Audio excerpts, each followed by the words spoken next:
Boa noite, a graça e a paz do Senhor Jesus seja com todos. Eu sei que hoje nós temos aqui uma abundância de argumentação que não podemos deixar cair em lugar vazio. Mesmo porque os pontos a considerar a respeito desse trecho que temos hoje aqui de Efésios 2, de 4 a 9, são tão fundamentais para a nossa confissão que ele impõe correções em nossa forma de entender a revelação da graça salvadora em Cristo Jesus. É de tal ordem, eu convido você a orar comigo neste momento, antes de fazermos a leitura em Efésios capítulo 2, versículos 4 a 9, deste texto que vamos considerar.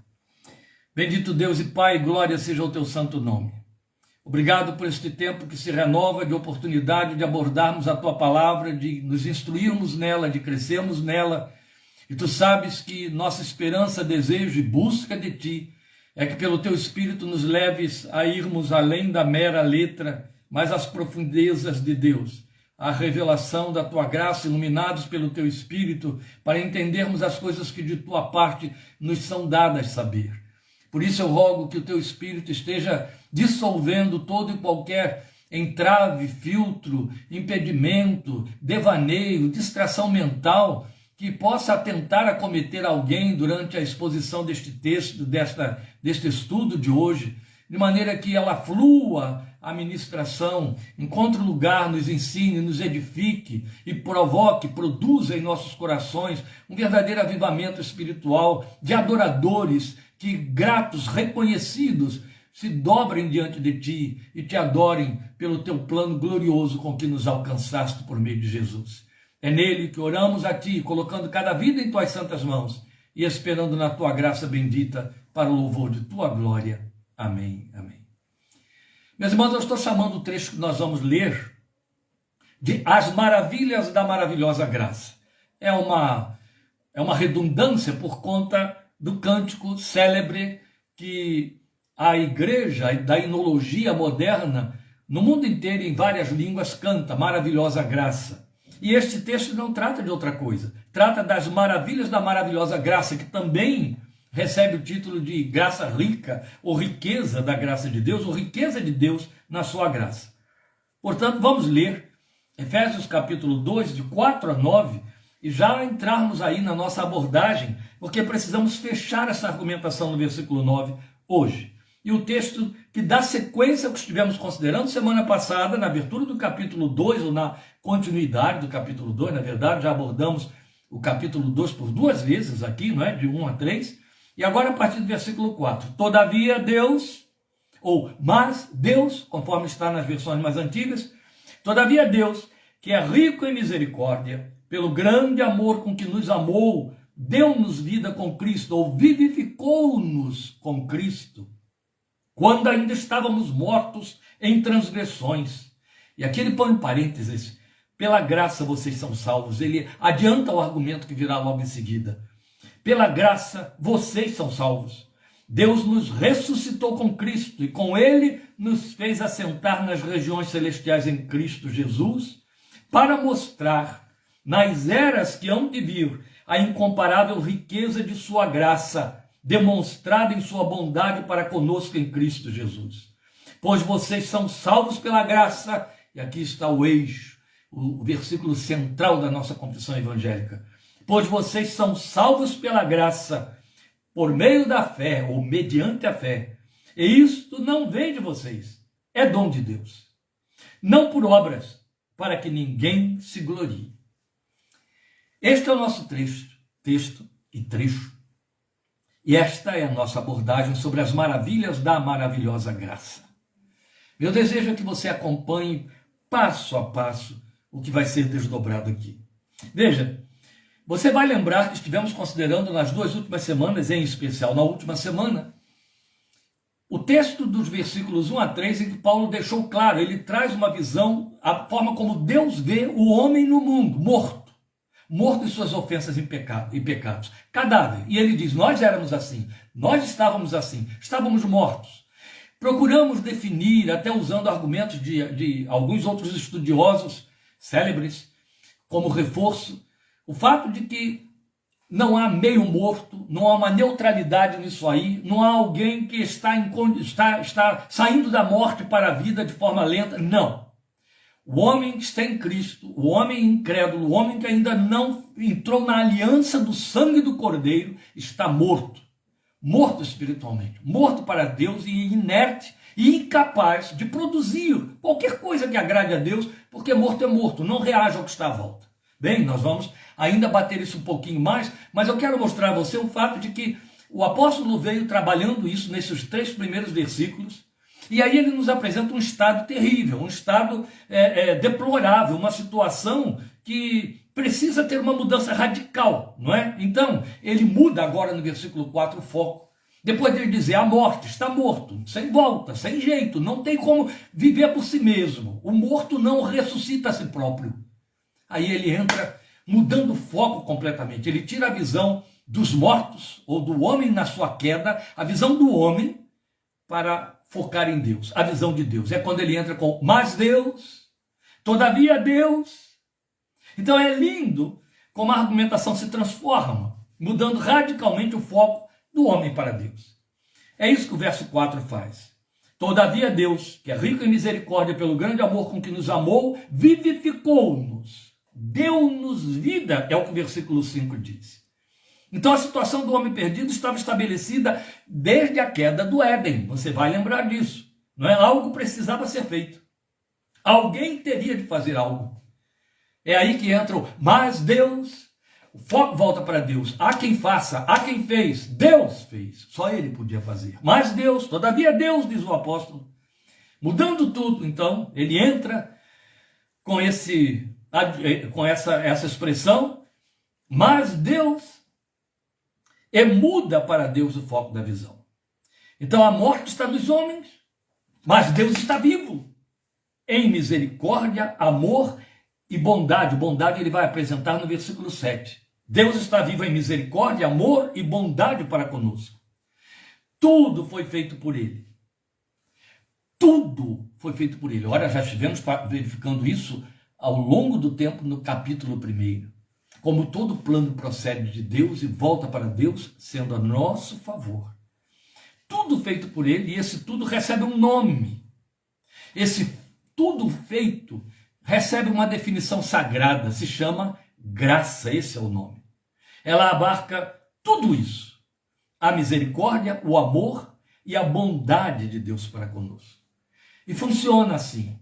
O amor manifestou a misericórdia que se serve da bondade de Deus para conosco.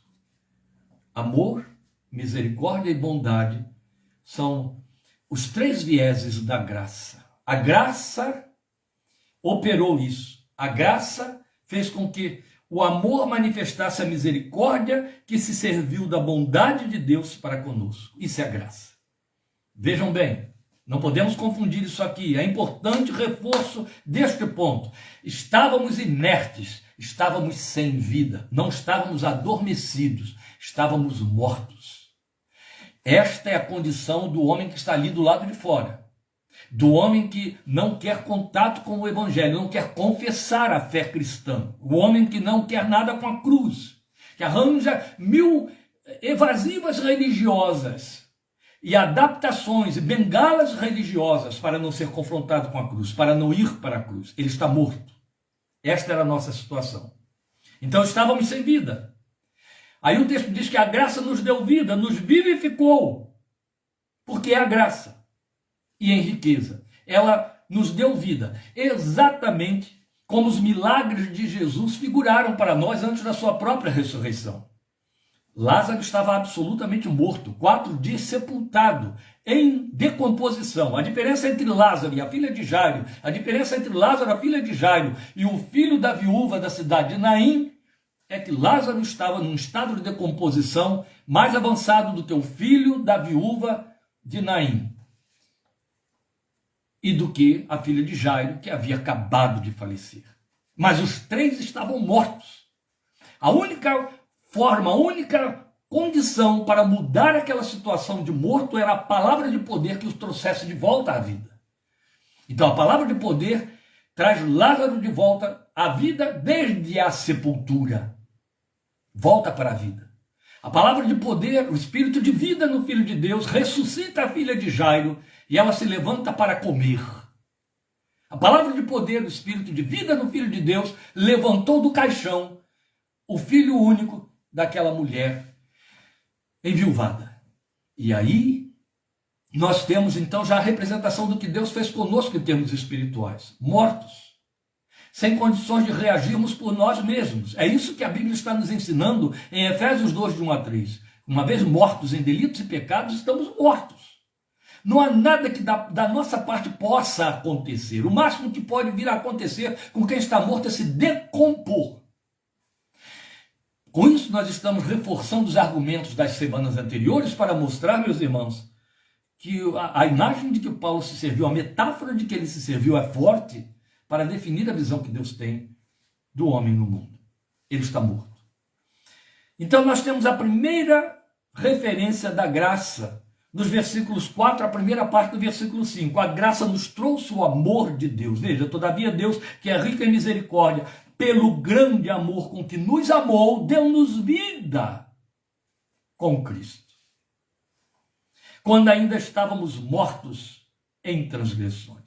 Deu-nos vida com Cristo. Estávamos mortos e ele então trouxe vida. E ela então, a graça, nos trouxe o amor de Deus, nos revelou o amor de Deus. Está aqui o texto dizendo literalmente que pelo grande amor com que nos amou, foi amor.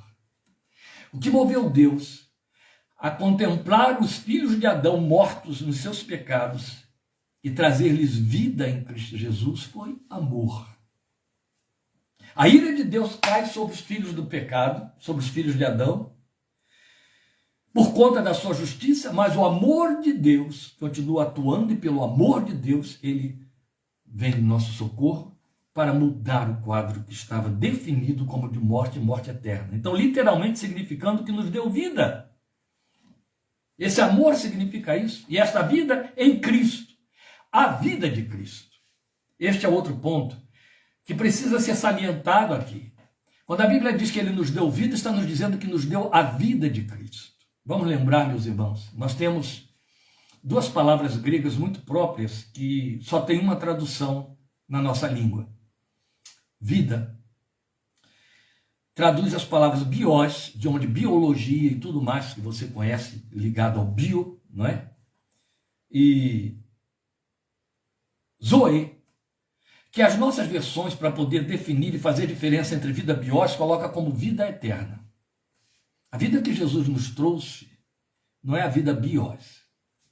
Na vida bios que nos veio por intermédio de Adão, estávamos mortos em nossos delitos e pecados. Quando a Bíblia diz que Deus nos deu vida com Cristo, e o texto é com Cristo, a preposição é sim, é juntamente com. No ato de dar vida a Jesus, tirando-o da sepultura pela ressurreição, a Bíblia diz que Deus levantou os que creem juntamente. Nos deu a vida de Jesus, vida zoe. A vida que não podia morrer mais. Entende? Jesus nasce com vida biose e morre com essa vida na cruz. Deus o levanta do sepulcro na ressurreição com a vida zoe, a vida que não morre mais. E aí é bom a gente atentar para o fato de que o Filho de Deus nasce, toma esta forma humana, assumindo essa vida biológica, que vai morrer na cruz, mas ele próprio, e ele sabia disso, ele declarou: eu dou a minha própria vida, ninguém a toma de mim. Ele declara: eu sou a vida, zoe, a vida eterna. E ressurreição e vida. Deus nos deu a vida de Cristo. Entende? Deus não nos deu uma centelha da vida de Cristo, Deus não nos deu um sacudir, um despertar do estado de morto. Não, não. Ele nos deu a vida que está em Cristo. A vida de Cristo entrou em nós para vivermos de forma eterna. Então estávamos mortos, e numa linguagem de Paulo em Romanos capítulo 6, ele diz que nós éramos fracos, e quando éramos fracos, Deus nos amou. Fraco ali, ele quer dizer, estávamos em pecados ou mortos, incapacitados, daí fracos, incapazes de reagir por nós mesmos. Porque mortos, incapazes de exercermos qualquer manifestação de vontade em direção a Deus. E é importante você gravar isso aqui. Porque mortos, incapazes de manifestar qualquer manifestação de vontade em direção a Deus, de exercermos. Qualquer manifestação de vontade em direção a Deus. Por nós mesmos não, porque mortos não têm vontade, ou não têm capacidade dentro da sua vontade. Então lembremos que uma vez mortos, não éramos espirituais. Ora, essa linguagem nós já conhecemos. Paulo escreve aos Coríntios e diz que os que não são espirituais não podem entender as coisas espirituais. Falamos as coisas espirituais com os espirituais, porque os que não são espirituais não entendem das coisas espirituais. Mortos, não éramos espirituais. Se mortos não éramos espirituais, logo se cumpria a palavra em que Paulo esclarece e ensina aos Coríntios, dizendo que não podíamos compreender as coisas espirituais. É só uma questão de refrescar nossa memória quanto à forma como vivíamos antes de encontrarmos o Evangelho. É só prestarmos atenção, termos a nossa atenção voltada para a forma como vivem os nossos amigos e nossos parentes que estão fora do Evangelho. Você fala para eles, mostra N vezes muitas coisas e eles não entendem. Fazem assim, dizem por respeito até que estão aceitando, mas não entendem. Você percebe que não entra lá. Não há condição de compreender porque não são espirituais, então não entendem as coisas espirituais. Precisam ser vivificados, levantados da morte, como aconteceu conosco. Só assim, tornados não mortos, mas espirituais, espiritualmente vivos, podemos compreender as coisas celestiais, as coisas da palavra de Deus. Ela deixa de estar selada, deixa de ser apenas um livro. Ainda que, por respeito, por consciência de valores, o homem no mundo reconheça como sendo o mais célebre livro, mas não passa de um livro para ele. Não é palavra de Deus, não ecoa, não provoca reações, entende? Não, porque ele está morto, não entende das coisas espirituais. Então, incapazes de reagirmos quanto às coisas espirituais, sem condições de compreendermos as coisas do céu.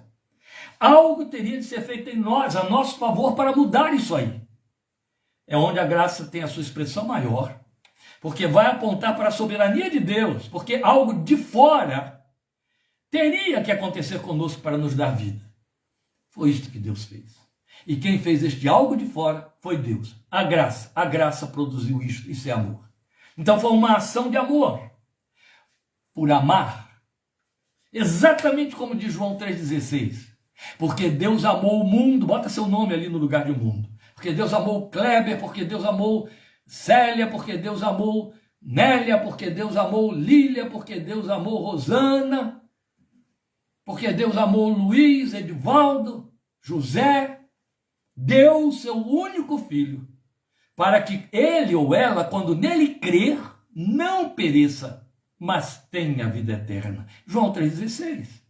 Paulo reforça este argumento de João em 3,16 com Romanos. Eu vou ler para você, Romanos capítulo 5, versículos 6 a 8, porque é solene. Então veja, Romanos 5, 6 a 8, Paulo diz, de fato, no devido tempo, quando ainda éramos fracos, lembram que eu lhe disse isso, eu disse que era no capítulo 6 de Romanos, é no capítulo 5, versículo 6, Paulo diz que éramos fracos, e aí por fracos ele está querendo dizer inertes, mortos, pecadores. De fato, no devido tempo, quando ainda éramos fracos, Cristo morreu pelos ímpios. Dificilmente haverá quem morra por um justo. Dificilmente haverá alguém que morra por um justo. Embora pelo homem bom, talvez alguém tenha coragem de morrer. Mas Deus demonstra seu amor por nós. Cristo morreu em nosso favor quando ainda éramos pecadores. Mortos na condição de pecadores, inimigos de Deus no entendimento, é o que a Bíblia diz. Desobedientes. Voltados contra Deus, sem interesse nas coisas de Deus. Olha seus parentes, olha os que estão à sua volta, não crentes. Por mais queridos que sejam de você, não estão interessados nas coisas de Deus. Quando você entra com a sua história, sua experiência, sua empolgação espiritual, eles te estranham, não é verdade? Você causa um desconforto. Vá para as suas festas de família, suas reuniões sociais, e entre ali com seus modismos espirituais, entre ali com seus rituais, queira orar, abrir a Bíblia para ler, Eles vão até fazer assim, mas não passe de 5 minutos, porque daqui a pouco vão dizer, lá vem esse chato de novo, só pensa nessas coisas, é fanático. Há um desconforto, há um incômodo. Eu me lembro, eu já contei isso em muitos lugares por onde eu passo, porque isso ainda está muito vivo na minha experiência, que uma vez nascido num lar pagão e habitando numa cidade onde poucos cristãos evangélicos residiam, eu às vezes passava por determinadas ruas que tinham casas de evangélicos que tinham a desagradável mania, eu estou me referindo ao meu pensamento daquela época, hoje isso não existe, a desagradável mania ou desagradável mau hábito de colocar o seu rádio tocando músicas evangélicas em bom e sonoro volume, de tal maneira que aquela música me incomodava, me aborrecia. Então a minha mãe costumava me dar roupas para eu levar para uma parenta distante, a fim de ajudá-la, minha mãe era costureira, a fim de ajudá-la no alinhavo dessas roupas. E essa parenta, para eu fazer o caminho mais curto para chegar à casa dela, eu tinha de passar por uma única casa cristã que havia no meio da rua, que o dia inteiro tocava música evangélica. Passar por ali, ouvir aquele som, me aborrecia de tal maneira que eu preferia, quando ia, tanto para ir quanto para voltar, dar uma volta maior, atravessar por uma outra rua mais distante, para não ter que passar por aquela casa ouvindo aquele som. Como ele me incomodava.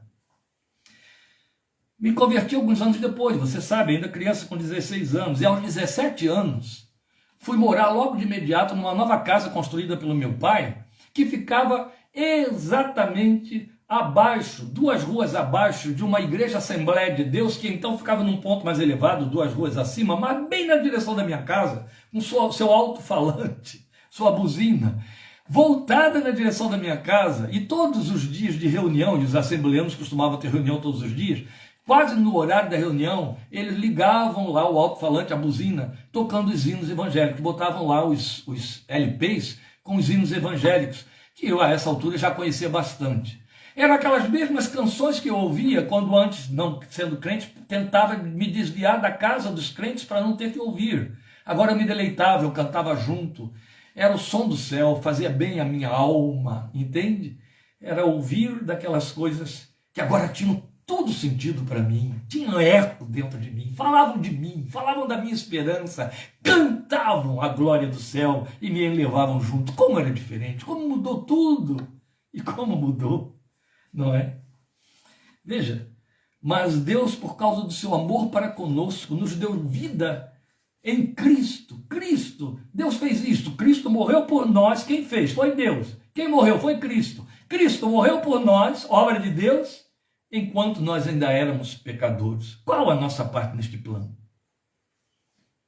Apenas recebemos, porque é graça. Agora eu vou dar um salto, depois eu volto a outro versículo, para considerarmos o fato de que a graça nos deu vida para sempre. Nós precisamos compreender bem isso aqui. Veja, a segunda parte do versículo 5 vai dizer assim: quando ainda estávamos mortos em transgressões, pela graça vocês são salvos.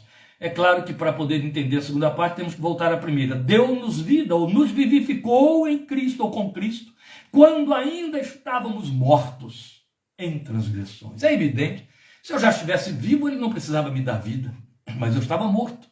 Eu precisava ser vivificado, ser trazido à vida. Então, quando eu ainda estava morto nas minhas transgressões, você, eu, nós, ele nos vivificou, Paulo está dizendo isso. Pela graça sois salvos. Esse vivificar produziu um efeito chamado salvação. Pela graça sois salvos. Ele, como eu lhe disse, ele adianta, põe entre parênteses, o argumento que vai surgir lá na frente no versículo 8. Pela graça vocês são salvos. Salvos. Ele agora entra com o verbo salvar aqui. Ele não diz pela graça vocês são livrados. Pela graça vocês são curados, que seria outro significado para o verbo salvar. Não, o que ele está dizendo aqui é, pela graça vocês foram salvos da morte. Salvos, uma questão de salvação. A morte os tinha para sempre. Deus os salvou da morte. Nós fazemos uma conexão verdadeira e imediata entre salvação e vida eterna, porque é exatamente o antônimo da morte. Não é? O salvo porque recebemos a vida que se opõe à morte, a vida que não vai morrer mais, a vida eterna em Cristo Jesus. Ora, todo o tempo estamos falando que esse mortos em delitos e pecados se refere ao nosso ser eterno, ao nosso ser espiritual. Habitamos num corpo que vai ter de morrer. Ele ainda não foi redimido. A redenção do corpo é a ressurreição. Mas o espírito, o que somos de verdade, de fato, o que permanece, o que pensa, o que sente, o que decide, esta é a nossa parte espiritual que se serve desse invólucro, estava morto e recebeu vida e vida eterna. Saiu da morte para a vida. A graça nos deu vida que dura para sempre, vida para sempre. Aí sim, vamos para os versículos 8 e 9. Eu estou propositalmente saltando os versículos 6 e 7 para usar como argumentação final. Por causa do nosso tempo, temos que otimizar a abordagem da melhor maneira. Então o versículo 8 vai dizer assim: pois vocês são salvos pela graça. Salvos, ele disse, pela graça, por meio da fé, mediante a fé. Isto não vem de vocês, é dom de Deus, não por obras, para que ninguém se glorie. Está aí.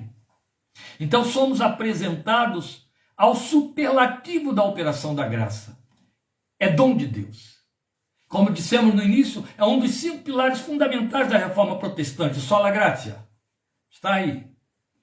Pois bem, o que o apóstolo está fazendo aqui? Depois de mostrar que a graça nos alcançou dentro do nosso estado de mortos, lá no porão, lembra que nós falamos isso no início, usamos essa metáfora aí, estávamos no porão, estávamos na sepultura, estávamos mortos lá no fundo, no abismo.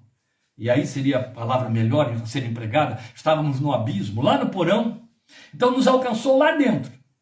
Estávamos incapacitados para reagir.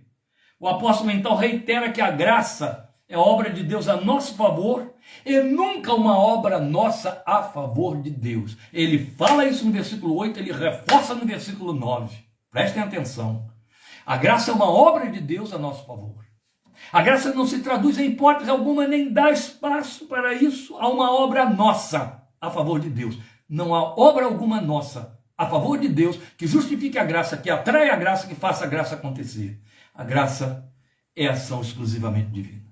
Então o verso 8 é o núcleo, é o eixo, é o cerne da confissão salvadora, da confissão evangélica, que esteve encoberta por séculos, até o século da reforma de Lutero, que disse, né, isto é dom de Deus. Ele trouxe ênfase ao versículo 8, não vem das obras. E aí nós precisamos dissecar este verso 8 e a sua proclamação para dissolver toda a pretensão humana de ajudar a Deus na obra da salvação do pecador. Não há ajuda adjutório, não há ajuda que o ser humano possa oferecer a Deus a favor de sua própria salvação. Mas um entendimento incompleto da mensagem do agir da graça no verso 8 leva a perdas irreparáveis para a fé. Vamos voltar aí. Pois vocês são salvos pela graça, por meio da fé, e isto não vem de vós, é dom de Deus. Meus queridos, vamos atentar para isso aqui. Desde os primórdios da humanidade, e o estudo antropológico das religiões só prova isso, não precisa de teologia, basta a antropologia, até a sociologia, isso vai se comprovar. Basta você estudar os povos e a formação dos povos e as expressões e a religiosidade dos povos, e isso se confirma. Que desde os primórdios da humanidade, o homem, na sua soberba espiritual inerente, ele acha que pode salvar a si mesmo. Luta por isso, corre atrás disso. Ou então abre mão disso, porque desiste. Uma vez que ele sabe que não pode se salvar, ele não aceita qualquer outro tipo ou hipótese de salvação. E jamais deixou de tentar essa salvação, falando em termos de humanidade. Então, das religiões animistas, aquelas praticadas pelas tribos primitivas africanas, as grandes filosofias, corolários de ideias foram engendrados com a pretensão de convencer o homem de que ele pode salvar a si mesmo. E ao mesmo tempo em que isto denuncia a consciência de culpa e de pecado, não é? Porque se ele está em luta, em busca de salvar a si mesmo, ele está se denunciando como consciente de sua culpa, de estar em pecado. Ao mesmo tempo, isso aponta a soberba pretensiosa do homem quanto a não depender exclusivamente da ação divina para se salvar. Faz parte da natureza decaída, faz parte da estrutura humana.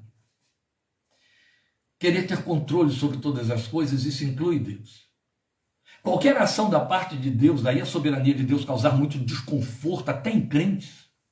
Eu estou pondo interrogações altas aqui, brilhantes, certo? Mas até em crentes. A ideia da soberania de Deus causa desconforto, porque a soberania de Deus significa perda de controle meu. Tudo que ele pretendeu e propôs a Abraão, com quem entrou em litígio com o povo de Israel, que sempre saiu dessa linha, e Paulo então pega o chamado de Abraão e diz, ele é pai dos que creem e sigam nas pegadas da fé que ele teve. Romanos capítulo 4, versículos 12 a 18, depois você leia com critério e detidamente esse texto aí. O homem tem um desconforto quanto à soberania de Deus, porque saber a soberania de Deus significa minha absoluta dependência, na qual eu nada posso fazer, nenhum adjutório. Dependo totalmente de Deus. A salvação é assim. A salvação depende totalmente da ação divina, só. Mesmo quando a proclamação paulina da doutrina da graça salvadora surgiu, vieram as tentativas de anular a ação soberana de Deus com preceitos adjutórios da graça. Surgiu Pelágio. Pelágio foi um monge do V século, contemporâneo de Agostinho, um monge britânico, que ao chegar a Roma e ver lá a depravação da cidade e da sociedade cristã à sua volta, lembro, já estávamos no V século e já estávamos vivenciando as interferências estatais na confissão, a poluição trazida por Constantino, que pretendeu convencer a cristandade da época de que ele tinha se tornado cristão, e aí era o primeiro imperador cristão, a igreja romana celebra isso até o dia de hoje.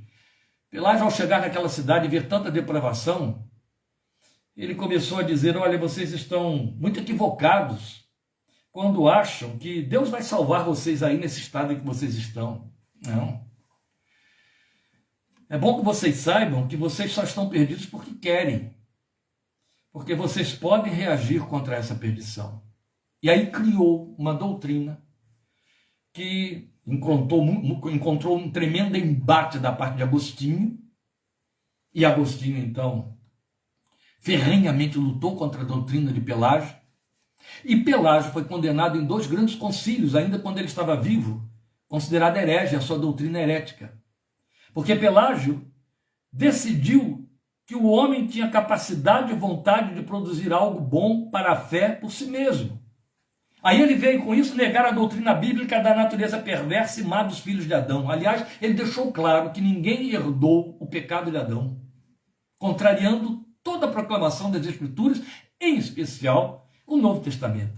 Então Pelágio fez com que a sua doutrina se tornasse totalmente contrária ao ensino das Escrituras, especialmente de Paulo. A influência de Pelágio ainda se faz sentir entre aqueles que abraçam a ideia que, por conta de seu livre-arbítrio, porque ele enfatizou demais o livre-arbítrio, é dele a grande ênfase do livre-arbítrio, e você vê crentes aferrados à ideia do livre-arbítrio. E ele então insistiu que, por conta do seu livre-arbítrio, o homem pode decidir-se um ser sem pecado e capaz de agradar a Deus e salvar-se por sua própria iniciativa. Foi a doutrina de Pelágio. Ora, ele atraiu multidões. Ele ainda influencia nos dias de hoje, porque o homem continua nessa luta oculta, às vezes não tão oculta, de resistir à soberania de Deus e de pretender ter algum mérito na questão da salvação. Fazer alguma coisa, ajudar de alguma coisa, justificar de alguma coisa o grande privilégio de estar salvo pela fé em Cristo Jesus. E aí, infelizmente, Pelágio criou uma doutrina que fazia as pessoas entenderem que elas podiam decidir ser boas, bastando querer. Então, de acordo com Pelágio, o homem é capaz de decidir-se por Deus e agir em direção a Deus, de forma que no caminho desse propósito, a graça o encontra e o salva. E esta outra posição é conhecida como semi-pelagianismo, que é defendida pela Igreja Romana até os dias de hoje. É onde surge a Reforma Protestante e faz uma cisão. Mas dentre os protestantes, ainda há aqueles que estão confusos com respeito a esta confissão. Então a iniciativa salvífica, portanto, segundo o semi-pelagianismo, ficaria por conta do homem, não de Deus. É lógico, é óbvio. E ele deixou isso claro, Pelágio e os seus seguidores. A iniciativa de se salvar partiria do homem. Eu quero a salvação, então eu parto para ela. Eu produzo esse desejo bom, ativo espiritual de querer ser salvo. É fato. A gente se confunde porque a gente ouve pessoas a quem a gente proclama a palavra, que às vezes chegam, e dizem, olha, o que eu posso fazer para me salvar? Jesus ouviu isso. E aí Jesus entrou com uma mensagem que nada tem a ver com a palavra da graça salvadora, e aquele que disse que devo fazer para me salvar, depois de dizer eu tenho cumprido todos os rituais religiosos, porque Jesus foi lá, Jesus disse, mas eu sei que você tem muitos bens, vende tudo que você tem e dá aos pobres. Ele sai triste, esquece o papo de que queria se salvar, porque ele revela onde de fato o coração dele estava. Então, quando você encontra pessoas interessadas no Evangelho, você se confunde achando que essa pessoa está mobilizando ela mesma uma vontade salvadora. Não, ela só está dando resposta ao que Deus já fez no coração dela, do contrário, não pode sair do estado de morte por sua própria conta. Não tem como, entende? Então ele desconsiderou, Pelágio, a doutrina bíblica da natureza decaída, incluindo a vontade do homem. E outro tanto, a grande verdade ensinada pelo apóstolo Paulo de que o homem no mundo está morto em ofensas e pecados, e morto não reage. Nós já vimos? Claro que não. Por isso é que ele deixou claro aqui no versículo 5, Deus, porque estávamos mortos e quando estávamos mortos, nos deu vida. Ele nos vivificou em cima do nosso estado de morte, porque ele já havia preparado todos os meios para isso acontecer. Então a linguagem salvos pela graça por meio da fé diz a mesma e única coisa, viu?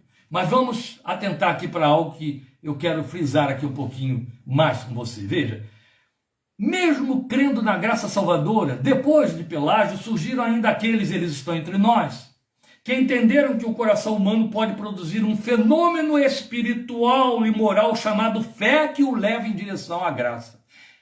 Essa é a distorção do entendimento de Efésios 2,8. Porque quando o texto diz, pela graça vocês são salvos, mediante a fé, e isto não vem de vós, é dom de Deus, não vem das obras, para que ninguém se glorie. Alguns entendem que então eu tenho uma fé que me leva a receber a salvação. Logo, a fé me salva. E essa fé quem produz sou eu. Eita, será que Paulo disse isso mesmo? Veja, com grande acerto, Lloyd Jones e outros disseram, à luz de Efésios 2,8, que este é um entendimento errôneo e distorcido. Vamos observar de novo a construção textual de Efésios 2,8. Pela graça vocês são salvos, por meio da fé.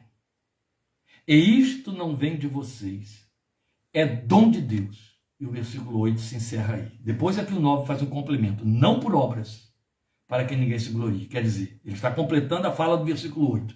Pela graça vocês são salvos, não por obras. É o que ele está dizendo. Pela graça vocês são salvos, não por obra, mediante a fé. E isto é dom de Deus. Não vem de vocês, para que ninguém se glorie. Então vamos dissecar o versículo aqui. A linguagem salvos pela graça por meio da fé diz a mesma e única coisa. Graça e fé, no texto original de que Paulo se serviu, são palavras femininas. Quando ele usa o pronome, ele usa um pronome neutro. O pronome que ele teria que usar, se ele estivesse querendo dizer que a fé nos salva, seria esta. E se ele quisesse dizer que só a graça é que veio de Deus, ele teria dito também esta. Ele usa um pronome neutro, isto, que não define graça exclusivamente, nem fé exclusivamente, mas o conjunto. Logo, o que Paulo está dizendo é isso aqui. Ele escreveu nesse grego que nós não temos mais. Mas aqui temos um pronome também no neutro, mesmo no português. O demonstrativo está no neutro. E ele está dizendo aqui para nós, presta atenção. Pois vocês são salvos pela graça, por meio da fé. E isto, a graça por meio da fé, vem de Deus. Não vem de vocês, é dom de Deus. Pela graça vocês são salvos por meio da fé. E isto, a graça que os salva por meio da fé, não vem de vocês, é dom de Deus. Nem a graça, nem a fé vem de vocês, é dom de Deus. Aleluia! Glória a Deus! É a maior e mais solene declaração que arrebentou com os infernos em todos os tempos. A graça e a fé é dom de Deus, vem de Deus, não vem de vocês, é por eles que você é salvo, por essa graça que mediante a fé você recebe a salvação. Aleluia! Amém? Guarde isso aí. Isto está se referindo a esse conjunto do que não vem de nós, mas de Deus. Graça e fé. Deus nos dá a graça que salva e nos dá a fé que a vê, que a recebe, que a alcança. Glória ao seu nome. Outro tanto reforça o seguinte, consolida o argumento dizendo, não vem das obras. No verso 9. Por quê? Porque se produzíssemos nossa própria fé para crer, nós seríamos salvos por uma obra chamada fé. E quem mais salienta este argumento é Lloyd Jones, mas ele é repetido por Esber, por tantos outros homens de Deus, reformadores, reformistas, reformados, homens de fé, zelosos pelas Escrituras, o tempo todo entenderam e defenderam o argumento paulino e bíblico de que se eu produzo uma fé que me salva, eu produzo uma obra. Logo, eu estou sendo salvo por minha própria obra. Não produzo. E é muito importante salientarmos isso aqui, porque não é apenas uma questão de vinculação com a questão da salvação. Ainda temos um imenso exército de crentes incautos e confusos, enganados, que entendem que nós podemos produzir alguma coisa que atrai Deus, mobiliza Deus, move Deus, reduz Deus, amplia Deus, chamada fé. Então a minha fé ordena, a minha fé mobiliza, a minha fé faz acontecer, e se eu não tenho fé, então as coisas não acontecem, e se não acontece, a culpa é toda minha, porque eu não tenho fé suficiente para que aconteça. Deus vira um joguete no meio dessa brincadeira de mau gosto. Não. A Bíblia diz que a fé é dom de Deus. Quando a Bíblia diz que você apresenta a fé como fruto do Espírito, a fé é isso, ela é dom e ela é fruto, está apenas mostrando qual é a sua resposta, porque aí está falando de sua confiança na palavra. Mas a capacidade para crer, chamada fé, é Deus quem te dá. Judas escreve dizendo que a fé, uma vez por todas, foi dada aos santos. Glória a Deus. Paulo escreve aos Tessalonicenses e diz que a fé não é para todos. Cuidado com isso, presta atenção e chore por conta disso. Porque você sabe de muita gente que te cerca para quem a palavra não produz nada. E aí a gente fica temeroso de que eles estejam dentro do contexto que Paulo diz, a fé não é de todos. É Deus quem dá.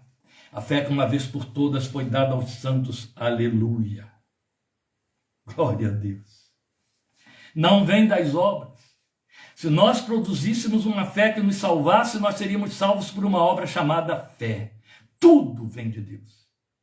Ele decidiu em amor mudar a nossa irremediável situação de mortos espirituais, dando-nos vida em Cristo, com Ele.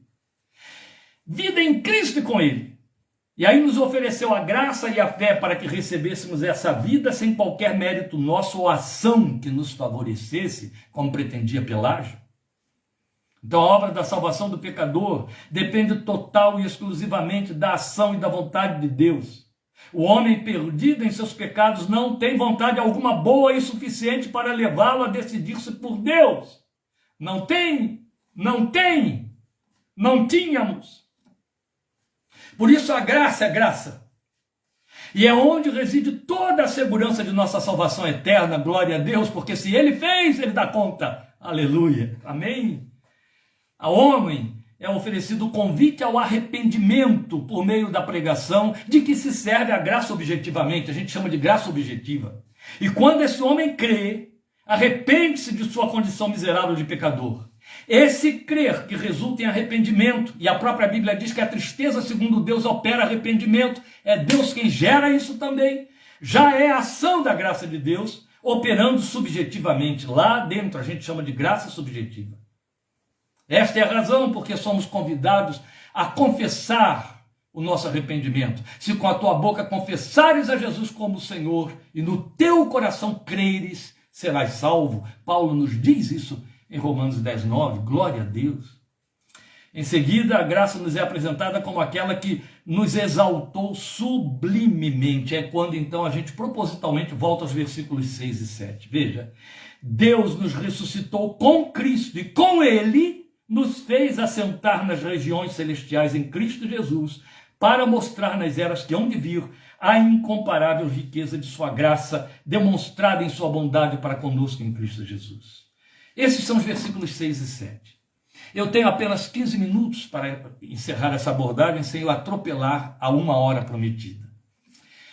Mas eu quero dizer e lembrar aos irmãos que quando nós começamos os estudos em Efésios, no capítulo 1, nós dissemos que estávamos entrando numa profunda escritura doutrinária que nos mostrava as riquezas espirituais que nos estão reservadas e que passam batidas porque não nos damos conta delas.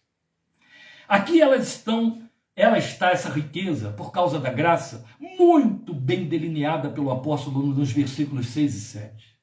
É com pesar, é com tristeza, é com lamento, e muitas vezes já fiz isso com lágrimas, conhecendo crentes que gemem do meu lado, passando fome espiritual, fazendo queixas para as quais já tinha respostas antecipadas dadas por Deus, por não compreender estas coisas, não vê-las, não usar a fé para vê-las. Deus nos ressuscitou com Cristo e com ele nos fez assentar nas regiões celestiais em Cristo Jesus. Como a gente joga isso tudo para os dias da eternidade, embora Paulo tenha colocado no passado, a gente joga para o futuro. Ele me ressuscitou com Cristo, não, ainda estou aqui e vou morrer. Vou pegar uma Covid, vou pegar uma doença assim, vai surgir tal coisa, um atropelamento, um assassinato, e eu, partir desta vida. Aí depois eu vou ter a minha ressurreição, e aí depois que eu morrer, eu vou me assentar com Cristo nos lugares celestiais. Percebe como a gente faz um transverso do que nos foi dado e dito, porque não entendemos o que nos foi dito? Quando a Bíblia diz que Deus nos ressuscitou com Cristo, e com ele nos fez assentar nas regiões celestiais em Cristo Jesus, Paulo está usando de preposições repetidas e redundantes. No grego ele está usando uma preposição muito forte, que é traduzida na nossa língua por com, que é sim. Então ele está dizendo, Deus nos ressuscitou sim Cristo, quer dizer, com Cristo, e sim ele, ou seja, e com ele nos fez assentar nas regiões celestiais. Sim, Cristo, em Cristo Jesus, com Cristo Jesus.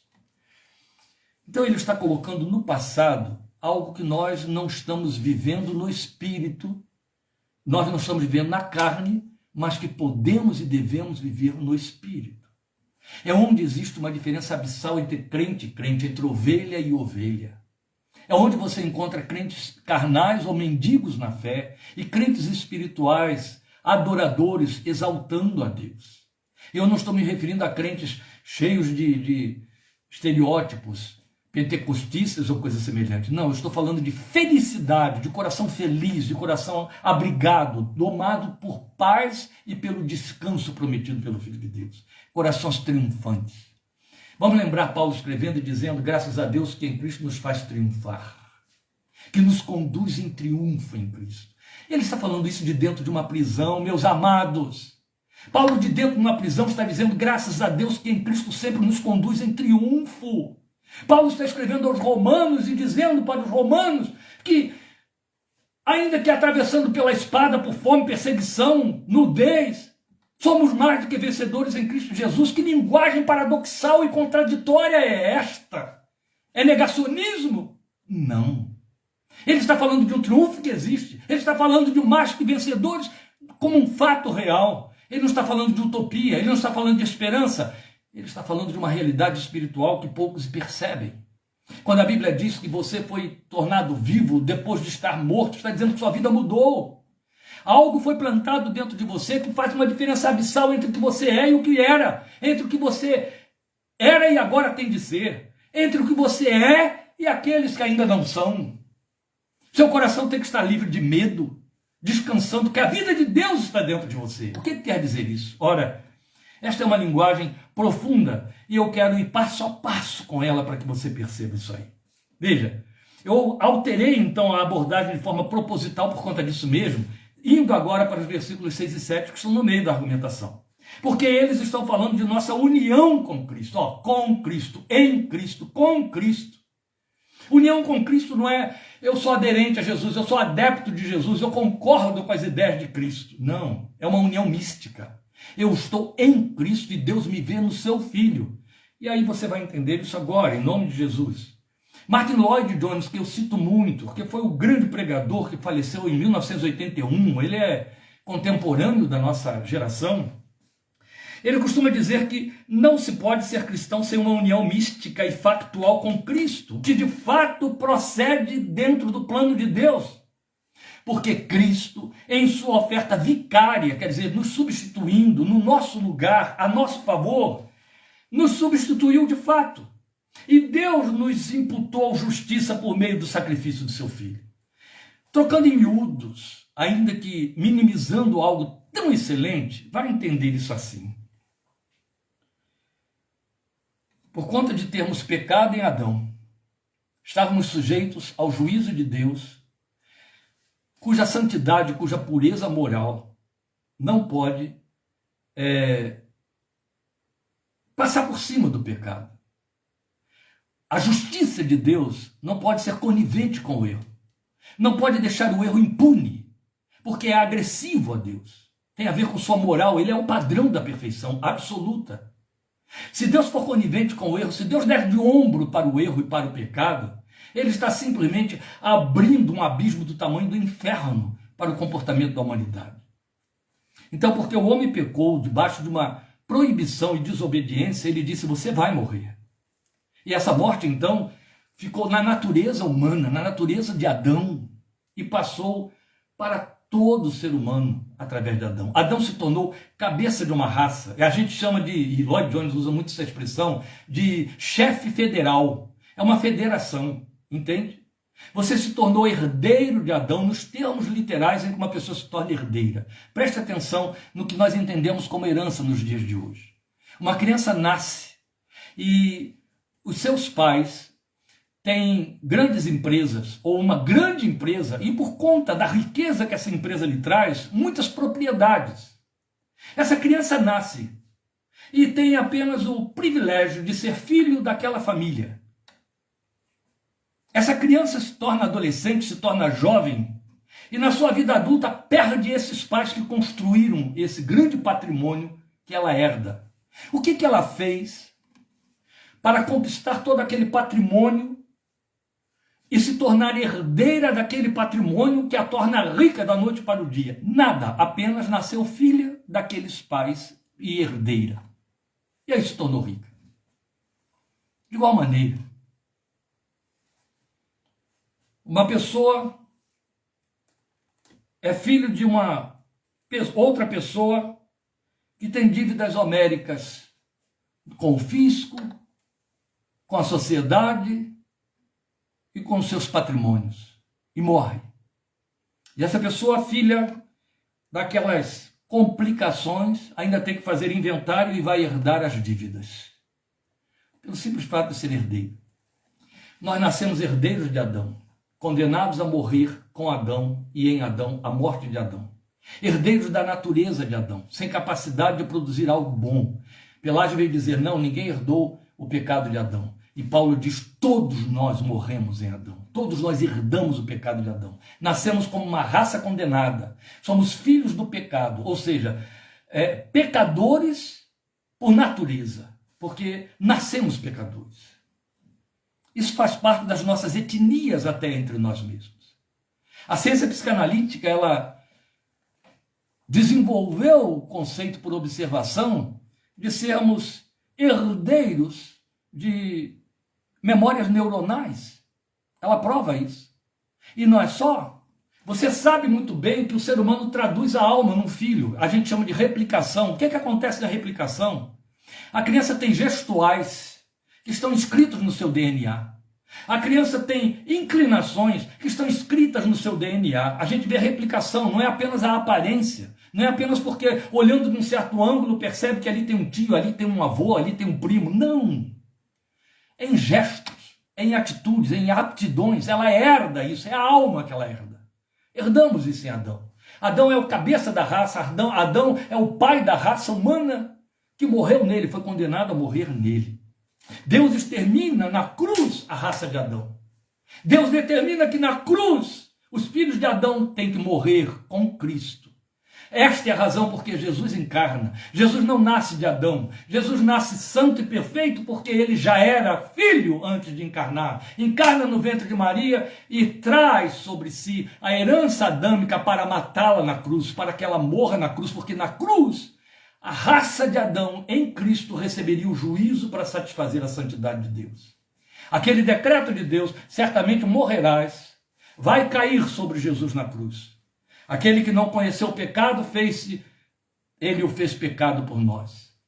Todo que for pendurado no madeiro é considerado maldito. Jesus foi declarado maldito com a minha maldição, a maldição que nos pertencia.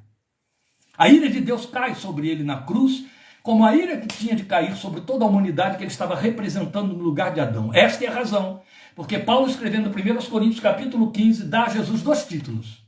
O chama de o último Adão. Em que sentido Jesus é o último Adão? Porque ele morre na cruz e ali na cruz ele mata a raça adâmica em termos espirituais. Mas também Paulo, em 1 Coríntios 15, dá outro título a Jesus e o chama de segundo homem. Por quê? O primeiro homem, chefe federal, foi Adão. Jesus ressurge como segundo homem, chefe federal da vida eterna, da nova raça espiritual. Por isso é que quando nós nos identificamos com a morte do Filho de Deus, aceitamos a sua oferta no nosso lugar, Deus nos recebe em Jesus. E ali mata a nossa velha natureza e nos dá a nova vida que Jesus nos trouxe. É nesta linguagem que Paulo está dizendo e nos levando em 2:6 de Efésios, quando ele declara que Deus nos ressuscitou com Cristo. Quando Jesus ressuscita, nós fomos ressuscitados juntos. Não importa quantos séculos depois viemos a crer, o processo é o mesmo. Jesus é o chefe federal da nova raça, na qual você, ao crer no sangue da aliança, ao oferecer a Deus pela fé o sangue da aliança do Filho dele, ao receber o sacrifício de Jesus pela fé, você se tornou participante. Este é o cálice, Jesus disse, da nova aliança no meu sangue. Aí nós nos tornamos aliados dele e então inseridos na sua nova natureza. E Deus, para nos garantir, já aprendemos isso no capítulo 1 de Efésios, colocou o Espírito do Filho dentro de nós. Aleluia. Para que a nova natureza tivesse expressão de verdade. Não importa que você esteja num corpo decadente, que você esteja no meio de uma sociedade decadente. Não importa que você pertença a uma política decadente, a malignidade dos homens que ditam leis, que dizem para você, vá por aqui, não vá por ali. A igreja atravessou isso por 2 milênios, e ela atravessou no pior momento da sua história, que foi no 1º século, e venceu. Por quê? Porque ela vivia a vida do ressurreto. Porque ela sabia que o que está ali dentro dela é totalmente diferente do que está lá fora. São eles que se abalam, que se imiscuem, que se misturam, que se sujam naquilo que pertence a César. Mas não a igreja. A igreja tem uma outra vida, tem uma outra esperança, tem uma nova visão, tem outro propósito. A igreja não tem medo da morte. O cristão, aquele que ressuscitou com Jesus, ele tem expectativa de céu, de vida eterna. Ele sabe que a morte só pode afetar isso aqui, mais nada. E ele anseia por aquele dia em que ele vai tomar assento junto ao trono, porque ele foi assentado já está, esse lugar está garantido, assentado nos lugares celestiais. Então, por que é importante entendermos isso como sendo riqueza para nós? Vejam, meus queridos, a súmula do que temos aqui está no efeito de nossa união com Cristo, pela fé nele e em sua obra. Nós vamos voltar com mais reforço a esses argumentos quando formos estudar os versículos 11 até o final do capítulo 2, mais adiante, não é? Então veja, nós vamos lembrar o que Deus fez com Cristo. Depois de deixá-lo descer aos porões da morte, pelo sepultamento, ele o levantou dentre os mortos, lembra, já consideramos isso, pela ressurreição, e o exaltou, não apenas tirou da sepultura, mas o elevou, assentando-o à sua direita, muito acima das potestades e de todo o nome, é o que está no versículo 19 do capítulo 1. Agora, no capítulo 2, versículo 6, o apóstolo está dizendo que justamente, é isso que ele está dizendo, por nossa união com Cristo, nós também fomos levantados da morte espiritual. Isso já aconteceu, é assim que Deus nos contempla, como vidas que estão vivas, já levantados da morte espiritual. A ressurreição já está instalada em nosso ser, aguardando o dia da sua manifestação. Mas enquanto aqui estamos, já ocupamos em Cristo, com Cristo e por Cristo, o lugar exaltado em que ele se encontra, muito acima de todo governo e autoridade, poder e domínio, de todo nome que se possa mencionar. É 1,21, perdão, eu disse 1,19. Então, uma das várias razões aqui está, porque não podemos admitir crentes apavorados e preocupados com demônios e ingerências demoníacas.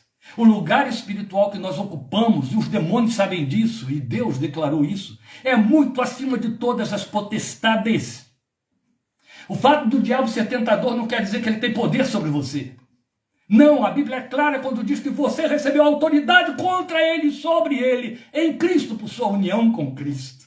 Glória a Deus, é a linguagem que o apóstolo vai retomar. No capítulo 6, versículo 10, estudaremos isso no tempo de Deus, quando lá chegarmos. Mas veja, eu aproveito para reforçar os seguintes argumentos com as palavras de Lloyd Jones, que foram, por sua vez, reforçadas por Wiersbe, quando ele esclarece que a nossa união com Cristo se dá nos mesmos termos de nossa união natural com Adão.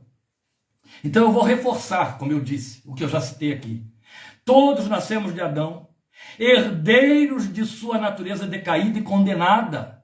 Foi o que Pelágio tentou negar, mas a igreja o condenou 2 vezes, condenou como heresia o seu ensino em 2 concílios, no espaço aí de quase 20 anos entre um concílio e outro. E a palavra herdeiro se aplica muito apropriadamente aqui.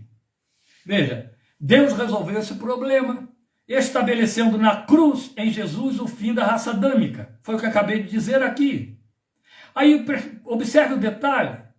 Quando Deus levanta Jesus da morte, ele provou que recebeu o sacrifício do seu filho a nosso favor, pagando o pecado de nossa rebelião. E então justificou a obra do seu filho pela ressurreição e nos imputou essa justiça adquirida por Jesus.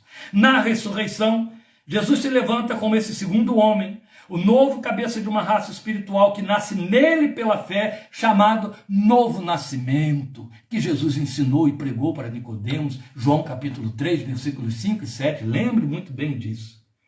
E aí ele se torna herdeiro de tudo, essa raça se torna herdeira de tudo que Jesus conquistou. Então é nesta condição de herdeiros que nós estamos ressuscitados com Cristo e já assentados nos lugares celestiais, enquanto habitamos aqui neste mundo de trevas. Então nada mais pode mudar nossa posição espiritual.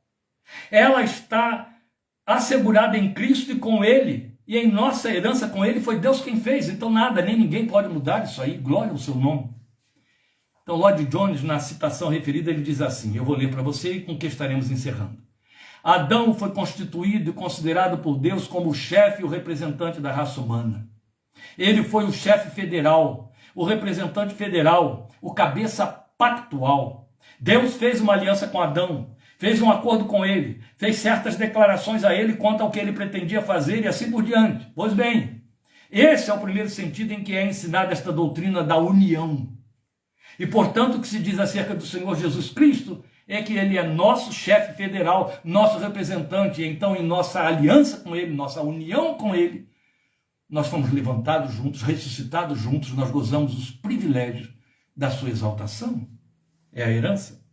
E aí ele continua dizendo, na página seguinte desse argumento, no seu livro, Jesus Cristo é o representante desta nova humanidade, e portanto, o que ele fez, o que ele sofreu, é algo que se aplica à totalidade desta nova raça que veio a existir nele. Dessa maneira, deve-se pensar na união do crente com Cristo em termos desse sentido federal. E outras coisas que precisam ser ditas. Quando Deus olha para você, ele vê você na obra do seu Filho. Ele vê você como subproduto, como resultado, como herdeiro do que Jesus realizou, satisfazendo sua santidade e em seu lugar e em meu lugar a nosso favor. Então aí está o glorioso alcance da graça a nosso favor. Não apenas nos levantou dos porões da nossa morte espiritual, dos abismos, pela vivificação que Deus operou, mas nos colocou em posições espirituais irremovíveis, exaltados no plano em que se encontra o Filho de Deus, onde Deus nos percebe e onde desfrutaremos as bênçãos de uma exaltação que nenhum anjo jamais pôde nem poderá experimentar. Foi facultado aos filhos de Adão, redimidos pelo Filho de Deus. É nosso. Por isso que a Bíblia diz que julgaremos até os anjos. É uma exaltação no trono ou ao trono em que o Filho de Deus se encontra. Glória seja o seu nome. Então veja, estamos exaltados no plano em que ele está e é onde Deus nos percebe. Quando o nosso corpo de humilhação, esse corpo que está aqui, for exaltado no corpo glorificado, nos veremos ocupando uma posição de exaltação que Jesus nos assegurou, pagando o preço da nossa redenção. O nome disso é graça. E o que tivemos de fazer em tudo isso? Apenas crer e receber mediante a fé. É onde a soberba humana sucumbe, não suporta. Não há nada que eu possa fazer, não há nada que eu possa me gloriar, não há nada. Há um belo cântico de salmos e hinos que diz: de mim mesmo nada tenho em que possa confiar, mas Jesus morreu na cruz para me salvar. Tão somente nele espero, nele sempre esperarei, pois por sua imensa graça lá estarei. Aleluia! É graça, é graça, é graça que recebemos mediante a fé. Superabundante, maravilhosa graça da riqueza de Deus Pai a nosso favor. Aleluia! Até aqui nós vimos a graça que nos vem sem obras. Nosso passo seguinte, em nome de Jesus, quarta-feira que vem, capítulo 2, versículo 10, será examinar o propósito disso tudo nesse verso 10, que chamaremos de a graça que nos chamou para realizarmos as suas obras. As obras da graça de Deus.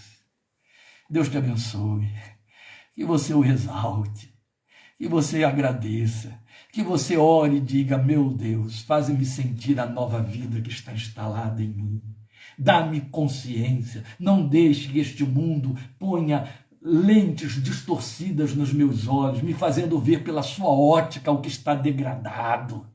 Ajuda-me a ver pela ótica do teu Espírito a vida que eu ocupo no Filho de Deus, o Espírito que habitou no coração de Abacuque. Meus irmãos, vamos voltar sempre ao Espírito de Abacuque 3,19, porque a realidade de Abacuque também é nossa, vai continuar sendo amanhã, não vai melhorar se a política do país mudar, se continuar Bolsonaro, se for Lula, se entrar outra peste, não importa, qualquer entidade deste mundo é perdida. Entende? Nossa esperança não está em política, em ações humanas, em desejos humanos, em sonhos, em intenções. Não, nós temos uma nova natureza e temos de viver de acordo com essa nova natureza. Se nós acompanhamos a velha natureza, a gente sofre, a gente vai recalcitrar contra os aguilhões, há dores desnecessárias. Por isso é que você pode cantar: exulta, ó crente, exulta, ao Salvador bendiz, por ele protegido, és livre e és feliz, não importa as circunstâncias, o Espírito de vida eterna habita em você, você está ressuscitado com Cristo, não vive mais, mas o Cristo eterno vive em você pelo seu Espírito. Então não deixes as lentes deste mundo te confundir. Procura olhar esse mundo pela ótica de Abacuque. Ainda que a figueira não floresça, ainda que o produto da terra minta, ainda que as ovelhas no curral não estejam produzindo, todavia eu me alegrarei no Deus da minha salvação. Não é a alegria cultica que você reserva 2 horas num fim de semana para pobremente, num programa pobre que a igreja te oferece, cantar, levantar os braços, bater palmas, depois chega em casa e se intoxica com o Fantástico e outras nojeiras mais da vida, com as notícias da reportagem do dia seguinte, as notícias que vêm dos seus perdidos e mortos que te cercam, e você afunda de novo e enxerga a vida por essa ótica podre. Não, você está muito além disso aí, entende? Não é uma alegria num ato de culto, é perene, é em tudo dar graças, é o coração adorador, que não faz utopia, que não faz escapismo, que encara a realidade, intercede, ora a respeito dela com compaixão. Sabe qual é o sentimento que temos de ter para com aqueles que estão perdidos, como estávamos antes? Compaixão. Não entendem nada da vida, só entendem desta vida, e o desespero é o que os espera em todo o tempo. Ele colocou uma vida que pulsa dentro de nós. E se andamos de acordo com a nova vida, como a Bíblia diz, se vivemos no Espírito, andemos também no Espírito, aí o coração se regozija. Amém? Deus te abençoe. Obrigado por seu desejo de acompanhar e suportar até o fim a palavra desta exortação, mais de 1 hora de exposição. Cremos que não gastaremos esse tempo na próxima abordagem, mas não poderíamos deixar de compartilhar este eixo da nossa confissão evangélica verdadeira, sola gratia, que é minha e é sua, conquistada por Jesus. Glória a Deus pelos reformadores que nos trouxeram libertação sobre essa verdade. Deus te abençoe e te fortaleça. E até próximo domingo, em nome do Senhor Jesus. Amém.